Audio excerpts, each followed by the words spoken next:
दोस्तों, आज की कहानी है बहू के मायके वालों को शादी में उपहार नहीं दिए जाते। दोस्तों, कहानी शुरू करने से पहले अगर आपने चैनल को सब्सक्राइब नहीं किया हो तो कर लीजिए ताकि आपके पास पहुंच सके हर नया वीडियो। शादी का घरे सो काम पड़े, ऐसे में बड़ी बहू कहाँ चली गई। विनय जी की आवाज आई। विनय जी के छोटे बेटे की शादी है। विनय जी की पत्नी का स्वर्गवास। वे 10 साल हो गए जब से नैना इस घर की बड़ी बहू बनकर आई है। उसने घर की हर जिम्मेदारी को संभाला है। देवर को उसने हमेशा बेटे से बढ़कर प्यार दिया है। ससुर के वंश की बात नहीं थी ज्यादा काम करना, या यूं कहे उन्हें तो कोई रीति रिवाज पता ही नहीं था। ना उनकी कोई बहन और ना भाई। दूर के रिश्तेदारों से ही पूछकर नैना हर काम कर रही थी। इसी वजह से शादी के सारे कामों की जिम्मेदार नैना और उसके पति सुमित की थी। ऐसा लग रहा था मानो उनके अपने बेटे की शादी हो। नैना भी खूब हर्षित मन से सारे काम करने में लगी थी। थोड़ी देर बाद नैना घर आ गई।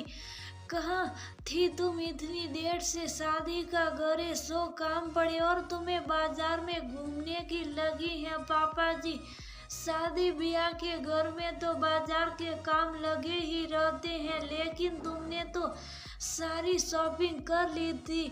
फिर अब ये क्या लाई हो? वह मम्मी, भाभी और सुहानी दीदी की साड़ी रह गई थी, वही लेने गई थी। बहू, तुम्हारे मायके वालों के लिए साड़ी का क्या मतलब? उनके लिए साड़ी क्यों लाई हो? पापा जी, भैया की शादी में सबके लिए साड़ियाँ ली हैं तो अपनी मम्मी, भाभी और दीदी के लिए भी लाई हूँ, लेकिन बहू के मायके वालों को शादी में उपहार नहीं दिए जाते। उपहार केवल अपने घर वालों और रिश्तेदारों को दिए जाते हैं।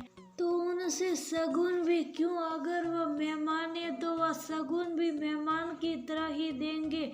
वो घर वालों की तरह शगुन क्यों देंगे? पापा जी, जब से इस घर में आई हूँ हर जिम्मेदारी को बखूबी निभाया है। शादी की भी सारी जिम्मेदारी मुझ पर है, तो क्या मेरा इतना भी अधिकार नहीं है कि मैं अपनी मर्जी से किसी को उपहार दे सकूं? मैं मम्मी से फोन करके कह देती हूँ कि वह शादी में मेहमानों की तरह आए और उस तरह शगुन का लिफाफा दे। ना तो वह मुंह दिखाई देगी और ना ही कुछ। और पापा, नैना सही कर रही, आप कैसी बातें कर रहे हैं? नैना को इतने अधिकार है इस घर में और उसकी मम्मी का भी अधिकार है। शिवम की शादी की मिठाई और साड़ी का। पापा, शिवम की शादी हमारे घर की खुशी है और खुशी सबके साथ बांटने से बढ़ती है। एक साड़ी से हमारे घर में कोई कमी नहीं आ जाएगी,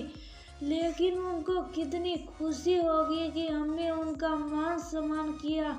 नैना, तुम मम्मी को कोई ऐसा फोन नहीं करोगी, बल्कि उन्हें सम्मान से निमंत्रण देने के लिए पापा ही फोन करेंगे। सुमित ने अपने पापा को समझाया।